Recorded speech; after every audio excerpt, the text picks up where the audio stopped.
இந்த 4வது நாளோட முதல் பாதி இந்தியாவுக்கு வந்து சோதனைக்குரியதாக தான் இருந்துச்சு. ஏன்னா 544ல் வந்து ரீஸ்டார்ட் பண்ணாங்க இங்கிலாந்து. அண்ட் அதுக்கப்புறம் பார்த்தீங்கன்னா 125 ரன்ஸ் ஆட் பண்ணாங்க. 669 311 ரன் லீட். ஸோ நம்பர்ஸை குவிச்சாங்க. அண்ட் யார் ஃப்ரண்ட் அண்ட் சென்டராக இருந்தது? Captain Ben Stokes. அவர் 14வது செஞ்சுரியை பூர்த்தி பண்ணதை நம்ம பார்த்தோம். அண்ட் அதோட நிறுத்தலை, பல ரெக்கார்ட்ஸை உடைச்சிருக்காரு ஜோ ரூட்டு. இவரும் வந்து சும்மா இல்லை, 7000 ரன்னை தாண்டி போனார். ஒரு எலீட் லிஸ்ட்டில் இப்போ இவரும் இருக்கார். 7000 ரன் ப்ளஸ் 200+ விக்கெட்ஸ். பார்த்தீங்கன்னா Garry Sobers, Jacques Kallis and Ben Stokes end of list. 3 பேர் தான் இருக்காங்க.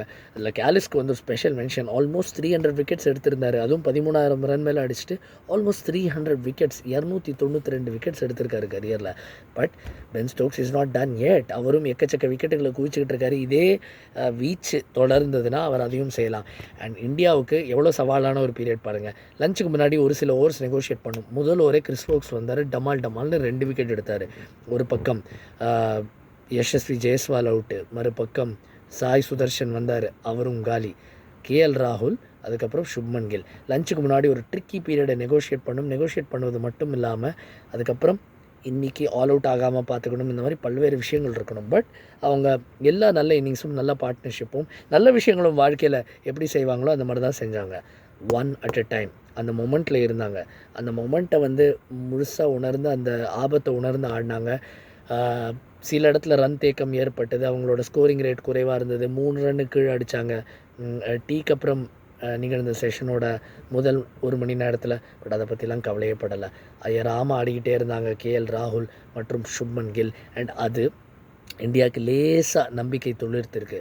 இன்னொரு விஷயம் என்னென்னா, ஃபோர்காஸ்ட் சொல்லுது மழைக்கான அபாயமும் இருக்குது அப்படின்னு.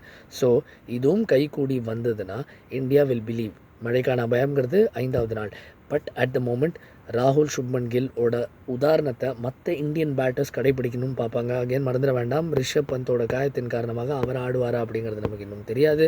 அதனால் பல்வேறு கேள்விக்குறிகள் இருக்குது. பென் ஸ்டோக்ஸ் பெரும் பகுதி எப்படியும் போடலை இந்த 4வது நாள். அவரோட காயம் திரும்ப ஆக்டப் ஆயிருக்கா அப்படிங்கிறது பார்க்கணும். ஏன்னா ஓல்டு பாலில் அவர் ஒருத்தர் தான் இங்கிலாண்டுக்கு ஒரு பெரிய ஊக்கியாக இருந்திருக்காரு. ஸோ அவரோட ஆற்றல் இல்லாமல் இங்கிலாந்து என்ன செய்வாங்க? பட் தென் செகண்ட் நியூ பாலும் எடுப்பாங்க 5வது நாள். அதனால் சுவாரஸ்யமான ஒரு ஃபைனல் டே காத்திருக்கு. பட் இந்தியாவுக்கு பெரிய சவால் என்ன, 311ங்கிற டெஃபிசிட்டை நீங்கள் வைப் ஆஃப் பண்ணால் தான் இங்கிலாண்டை திரும்பி ஆட வைக்கவே முடியும். அண்ட் அதற்கு போக வேண்டிய தூரம் தொலைவு. பட் இந்த வீடியோ இப்போதைக்கு உங்களுக்கான கேள்விகளுக்கு ஓரளவு பதில் அளித்திருக்கும்னு நினைக்கிறேன். தொடர்ந்து பாருங்கள் சோனி ஸ்போர்ட்ஸ் 10 தமிழில் என்னோட வர்ணனையும் கூட. அண்ட் நாளைக்கு சந்திப்போம்.